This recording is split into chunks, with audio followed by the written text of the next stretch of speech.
내가 날마다 하나님 말씀을 하나님의 명령대로 읽어보면 하나님의 깊은 진리는 끝이 없어요. 사람의 지혜로는 그 깊이를 알 수가 없어요. 내가 다 아는 것처럼 내가 성경을 몇 번 읽었으니까 또 내가 몇 번 성경을 썼으니까 그렇다고 내가 하나님 말씀을 안다고 생각하면 큰 오산이. 나는 내가 날마다 말씀을 읽으면서 하나님께서 주신 말씀이 날마다 새로워요. 그걸 또 읽고 또 되새김질하고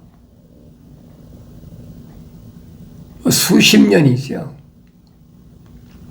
그래도 올바로 깨닫지 못했어요. 답답하고 내가 몸부림칠 때 하나님께서는 나를 버려주지 않으시고 사람을 보내서 위로하시고 깨닫게 하시고 감동을 주시고 그러니까 그때부터 하나님 말씀들이 다시 보이기 시작하고 다시 깨달아지기 시작하고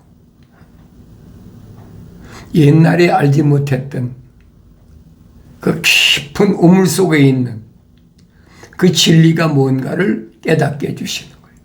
그래서 성경을 또 읽고 다시 되새김질하고 또 읽고 출애굽한 이스라엘 백성에게 지도자 모세에게 광야에서 미디안 광야에서 40년 동안이나 그렇게 그 애굽에서 바로의 궁이죠. 바로의 그 하셉슈트 공주의 양아들로 들어갔으니까 바로의 궁에서 그렇게 40년 동안 문물을 닦았으니까 이방 지식으로 가득 채워졌잖아요. 그래서 40년 미디안 광야를 그렇게 양치는 목동으로 오죽하면 모세가 그러잖아요. 나는 입이 우둔해서 말을 잘 못한다. 사람들과 접촉이 없으니까 맨날 눈 뜨면 양떼 데리고 광야 풀이 없으니까 풀 찾아 헤매다가 또 저녁 때가 되면은 다시 돌아오고 뭐 그런 일이 얼마나 번복했다겠어요. 그 사람을 만나야 무슨 대화를 할 거 아닙니까? 그러니까 나는 입이 뻣뻣한 자입니다. 말을 할 수가 잘 말을 못하는 자입니다. 옛날 40년 전에 바로의 궁궐에서 자랐던 그런 모세가 아니잖아요.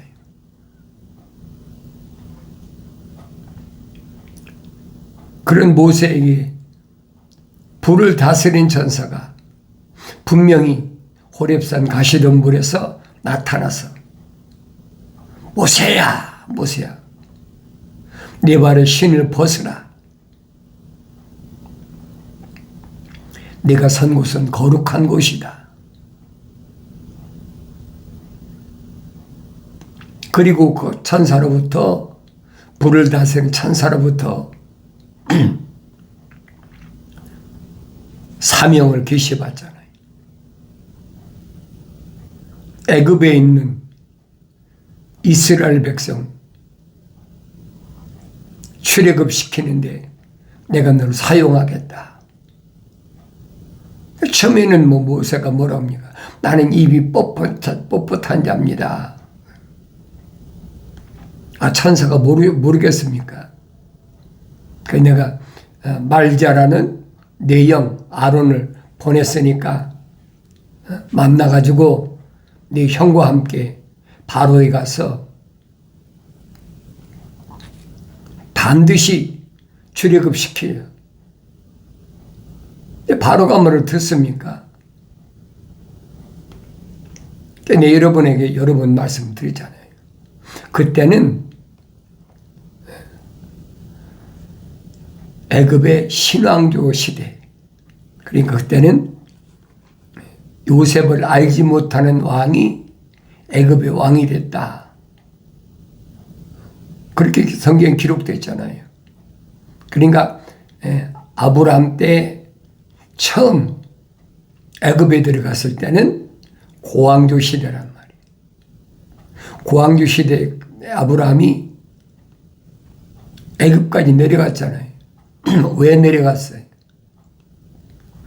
또 읽어보고 또 읽어보고 또 읽어보고 왜 하나님께서 아브라함을 그렇게 선택하셔서 약속이잖아요. 그러니까 창세기를 11장부터 읽어보면 이제 셈의 후대라 그러면서 셈이 누굴 낳느냐? 아르박사스를 낳고 또 아르박사스는 살라를 낳고 살라는 또 에벨을 낳고 에벨은 또 벨렉을 낳고 벨렉은 또 루를 낳고 루를 낳은 후 또 계속 아들 딸들을 낳았다고 그랬어요. 그 다음에 스룩을 낳고 스룩은 나홀을 낳고 나홀은 누구를 낳느냐? 성경에 기록된 것을 보면 데라를 낳았다. 데라가 아브라함의 아버지잖아요. 그러니까 아브라함은 셈의 후손이란 말이에요. 그럼 노아 때 노아가 세 아들이 있는데 세 아들에게 축복할 때 보면 다 다르잖아요. 큰아들 테라하고 가운데 아들 함하고 세 번째 막내가 셈인데 이 노아의 삼형제가 인류가 홍수를 멸망하고 나서 다시 시작한 세 부류로 나뉘어졌다는 얘기예요. 자세히 읽어보세요. 자세히 읽어보면 데라는 지금으로 말하면 유럽으로 갔고 그 다음에 가운데 함은 아프리카 남쪽으로 갔고 셈은 동방으로 왔다니. 그러니까 이렇게 크게 세 민족으로 형성됐는데 그 셈의 후손이 아브라함이라고요. 아브라함에게 하나님이 약속하셨잖아요. 왜? 노아를 통해서 약속하신 거니까 셈의 후손에게 천상의 복을 준다. 큰아들에게 약속하신 것도 아니고 둘째 아들에게 약속한 것도 아니고 막내인 셈에게. 그러니까 노아 때 인류가 멸망한 후에는 하나님이 믿음의 조상으로 누굴 세우셨느냐? 아브라함을 세우신 거예요. 테라도 아들이 셋이 있잖아요. 세 명이 있는데도 큰아들이 아브라함, 가운데가 나홀, 막내가 하란이잖아요. 근데 아브라함에게 하나님이 뭘 하셨느냐? 창세기 1장 기록된 대로 보면 하나님의 생명이 사랑의 호흡이 불어넣어졌다는 거예요. 그게 보여야 돼요. 내가 읽어서 보여야 돼요. 하루아침에 깨달아지는 게 아닙니다. 아브라함과 이삭과 야곱 수십 년 동안 내가 얼마나 설교할 때마다 했는데 그 깨달아지지 못한 거예요. 한두 번 읽었습니까? 성경 전체를 보면 왜 불을 다스리는 천사가 모세에게 하나님 정체를 밝히잖아요. 나는 아브라함의 하나님, 이삭의 하나님, 야곱의 하나님이다. 이것이 나의 영원한 일입니다. 그러면 하나님의 아들이 세상에 오셔서 분명히 밝히시잖아요. 영생은 이것이니 그 사람들이 유일하신 참 하나님 아버지와 아버지께서 보내신 예수 그리스도를 아는 것이라. 그러면 참 하나님의 아버지를 알려면 모세에게 분명히 밝혔잖아요. 나는 아브라함의 하나님, 이삭의 하나님, 야곱의 하나님. 무슨 뜻인가는 내가 읽어야 알지요. 다른 사람이 읽고 그것은 이런 것이다라고 백날 얘기해봐야 나하고는 상관이 없어요. 그럼 얘기 안 들었습니까? 귀가 마르고자 들었지요. 아브라함 믿음의 조상이다. 성경에 기록됐으니까 그 모르는 사람이 어디 유대인들이 그러잖아요. 아브라함이 믿음의 조상이다. 아브라함 믿음의 조상이면 나하고 무슨 상관이 있습니까? 그렇잖아요. 유대인들은 2000년 전에 하나님의 아들이 오셔서 우리는 아브라함의 후손이다. 우리는 선민이다. 하나님께서 아브라함을 선택하신 것처럼 우리는 선민의 후손이다. 근데 왜 그 얘기만 합니까? 아브라함의 아버지 데라도 있고 아브라함의 형제 나홀과 하란도 있는데 똑같은 남자인데 왜 선택지 않으셨어요? 왜 아브라함만 선택했느냐 이 말이에요. 그걸 알아야 될 거 아닙니까? 그걸 올바로 하려면 노아 때까지 거슬러 올라가야 되고 노아를 통해서 하나님이 천사를 통해서 뭐라고 약속하셨는지 그 약속을 내가 올바로 알아야 될 거 아니에요. 그러니까 또 읽고 되새김질하고 또 읽고 되새김질하고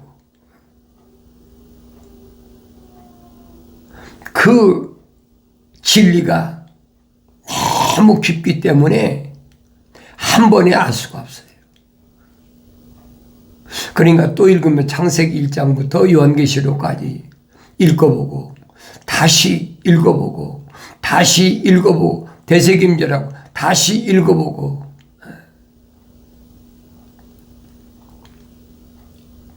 결론은 그거예요. 성령 받기 전에는 절대로 할 수 없다. 사도 바울이 증언하잖아요. 하나님의 영 외에 누가 하나님의 뜻을 깊으신 뜻을 알겠느냐. 성령 받는 그 길이 성경에는 하나밖에 설명 안 됐잖아요. 뭐라고 되어 있습니까? 나의 책망을 듣고 돌이키라. 명령이에요. 책망을 받았으면 돌이키라는 거예요. 그러면 내 영을 부어서 내 말들을 알게 하시겠다는 핵심적인 거잖아요. 이것이 이루어지지 않으면 성경은 아무리 읽어도 나에게 본보기도 안 되고 나에게 거울도 안 되고 나하고는 아무 상관이 없는 책이 되어버리는 거예요. 성경이 영생이 있다고 생각하니까 유대인들에게 하나님의 아들이 뭐라고 설명합니까? 너희가 성경이 영생이 있다고 그러는데 생각하는데 성경은 나에 대하여 말한 거야. 하나님의 아들에 대하여 기록한 거라는 거예요. 우리가 일반적으로 하나님의 아들이라면 예수만 생각하잖아요. 하나님이 아버지라고 부르는 왜 나는 생각 못합니까? 2000년 전에 유대인 가운데 오신 예수 그리스도 한 분이면 나는 아무 상관도 없는 거예요. 성경하고는요. 주님이 하신 말씀은 그 말씀이 아니거든요. 하나님의 아들인 나에 대해 기록했다. 그가 어느 시대에 어떻게 태어났든 간에 어느 민족과 어느 언어를 사용하던 민족 가운데 태어났든 간에 그게 중요한 것이 아니라는 거예요. 그 시대에 하나님의 아들이 뭐야? 주인공이라는 거예요. 그걸 깨달아야 되는데 그게 보여야 된다는 얘기예요. 그 사도 바울이 성령 충만해가지고 뭐라고 그럽니까? 하나님의 아들은 육신이 있고 오신 분은 한 분이시다. 말씀 육신이 돼서 오신 분은 하나님의 아들 한 분이잖아요. 그분이 오신 목적을 내가 올바로 알아야 된다는 얘기예요. 왜 오셨나? 주님이 밝히시잖아요. 복음서에서 제자들을 앉혀놓고 뭐라고 말씀하십니까? 내가 세상에 하나님께서 보내셔서 내려온 목적은 다른 데 목적이 있는 것이 아니라 하나님 아버지의 거룩한 뜻을 온전히 이루고 완성시키기 위해서 왔다. 그것이 내가 먹는 밥보다 마시는 물보다 더 우선적이라는 거예요. 이제 복음서를 읽으면서 하나님의 아들이 하신 말씀을 되새김질해보고 이 말씀이 무슨 말인가 되새김질해보고 하나님의 아들은 그렇게 살아야 된다는 거예요. 그러면 내가 하나님을 향하여 아버지라고 부른다면 나는 누굴 닮아야 되겠어요? 본보기로 하나님의 아들을 보여주러 오셨다. 모델로 오셨잖아요. 거울로 오셨단 말이에요. 하나님의 아들은 이렇게 살아야 된다. 근데 사도 바울은 설명하잖아요. 첫사람 아담은 혼적인 몸을 입었다. 그러니까 마지막 아담은 영적인 몸을 입었다. 우리는 다 첫사람 아담처럼 혼적인 몸을 입었다면 마지막 아담인 영적인 몸을 입은 하나님의 아들 닮아야 된다는 거예요. 그래야 양자가 된다는 거예요. 얼마나 정확해요. 하나님의 아들이 30년 동안 나사렛 동네에서 성장했잖아요. 하나님의 아들인데 육신을 입고 왔으니까 그 성장 과정은 마태복음과 누가복음 자세히 기록했잖아요. 30년 동안이나 성장했는데도 육신을 입고 왔으니까 완성이 안 됐다는 얘기예요. 그래서 요단강가에서 침례 요한으로부터 침례를 받을 때 분명히 하늘에서부터 이는 내 사랑하는 아들이요 내 기뻐하는 자라. 이거 성령 받으셨다는 얘기예요. 그래 영적인 몸을 입은 것처럼 우리도 그렇게 영적인 몸을 입어야 된다는 얘기예요. 내가 늘 말씀드리잖아요. 요단강가에서 침례받은 사람이 하나님의 아들 한 분이냐 이 얘기예요. 얼마나 많은 사람들이 왔어요. 유대인들이 얼마나 많이 침례요한한테 침례를 받으러 왔습니까? 침례 받으러 와서 따지잖아요. 누가 너한테 여기 침례 주라고 하더냐? 유대인들은 침례 받는 예가 없거든요. 유대인들은 다 할례지요. 근데 갑자기 SNF에 있는 죽은 사가랴의 아들 침례 요한이 와서 침례를 요단강가에서 베푸니까 회개하라 천국이 가까웠네. 그러니까 유대인들이 와서 막 침례 받잖아요. 그러니까 제사장들이나 바리새인들이나 서기관들이 와서 묻잖아요. 누가 너한테 침례 주라고 하더냐? 침례 요한이 침례 주고 싶어졌습니까? 이미 선지자를 통해서 이사야를 통해서 다 예언된 말씀이에요. 광야에 외치는 자리 소리다. 그래서 와서 묻잖아요. 네가 엘리야냐? 내가 선지자냐? 10년이 거절하자니 난 엘리야도 아니고 선지자도 아니다. 나는 그냥 광야에 외치는 자의 소리다. 그럼 유대인의 선생들이 또 서기관들이 제사장들이 광야에 외치는 자의 소리가 뭔 얘기인가를 알아들어야 될 거 아닙니까? 못 알아듣잖아요. 선지자 이사야를 통해서 다 예언된 말씀인데도 이 사람들은 하나님 말씀을 읽질 않아. 읽어도 깨닫지 못하는 거예요.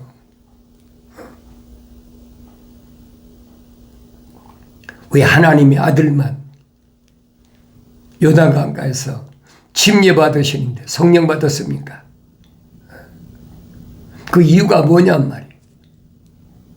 퀘션 마크 안 두세요. 그러니까 성경을 읽어보면 모세에게 불을 다스리는 천사가 하나님의 존재에 대해서 설명할 때 나는 아브라함의 하나님, 이삭의 하나님, 야곱의 하나님이다. 그런 그 말씀을 내가 상고해보고 또 상고해보고 또 상고해봐야 그래야 아는 거예요. 그래야 나라는 사람의 정체를 발견할 수 있는 거예요.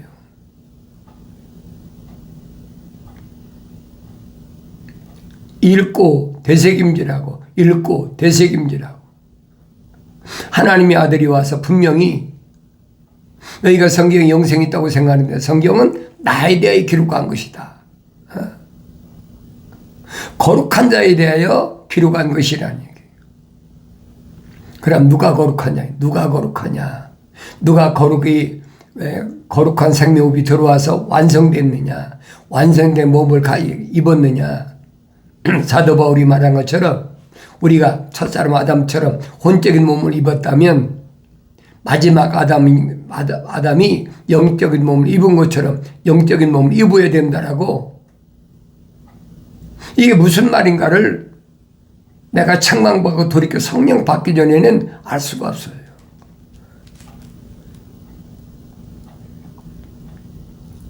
성령 받기 전에 어떻게 합니까? 요단강가에서 야곱이 천사와 밤새도록 실험해가지고 새벽녘에 천사가 이제 야 날이 셀 때가 됐으니까 놔라. 못 넣습니다.